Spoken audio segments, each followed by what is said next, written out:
পাঠাইলাম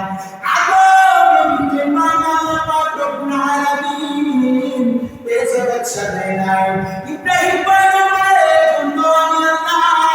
এই জগৎ আমি আল্লাহ সাজাই নাই নূহ আলাইহিস সালামের জন্য আমি আল্লাহ এই জগৎকে সাজাইলাম না আমি আল্লাহ তাআলা ঈসা আলাইহিস সালামের জন্য এই জগৎকে আল্লাহ সাজাই নাই মুসা পয়গম্বরের জন্য আমি আল্লাহ পাক রব্বুল আলামিন এই জগৎ সাজাইলাম না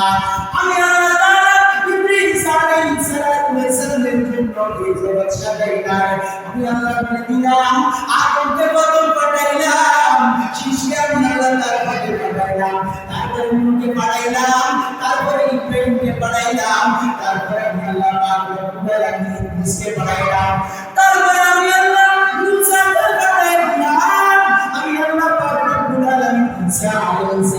সালামকে পাঠাইলাম ও আমার বান্দারা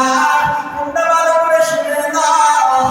আমি আল্লাহ পাক রব্বুল আলামিন পুরো জগতের ভিতরে এক লক্ষ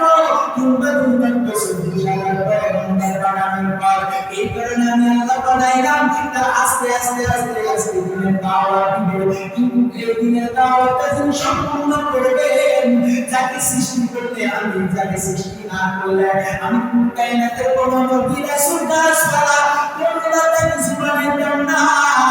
আমি ওই মুহাম্মদকে সর্বশেষ দ্বারা পাঠাইলাম আমি আল্লাহ পাক রব্বুল আলামিন ঘোষণা করে দিলাম মুহাম্মদের যে দিনের দাওয়াত দিবে ওই দিনের দাওয়াত কিয়ামত পর্যন্ত চলতে থাকবে সুবহানাল্লাহ কিয়ামত পর্যন্ত চলমান থাকবে আমার আল্লাহ পাক রব্বুল আলামিন এই কারণে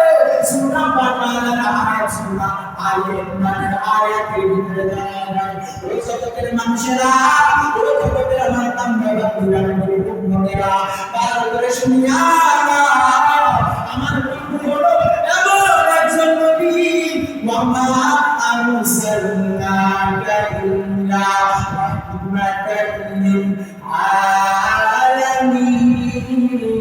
আলামিন সুবহানাল্লাহ আল্লাহ রব্বুল আলামিন বলে মুহাম্মদ আমি আল্লাহ মুহাম্মদ রাসূলুল্লাহ সাল্লাল্লাহু আলাইহি ওয়াসাল্লাম জগতের ভিতরে আমি আল্লাহ গজব শুরু করাই না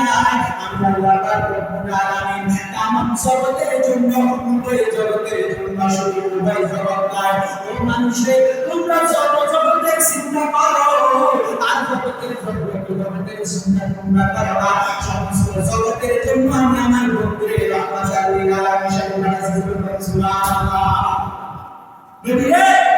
রাহমাতুল লিল আলামিন শুরু করেছেন রহমত শুরু করেছেন এই কারণে আল্লাহ বলে অনুসরণ যদি করতে হয় তাহলে যদি কষ্ট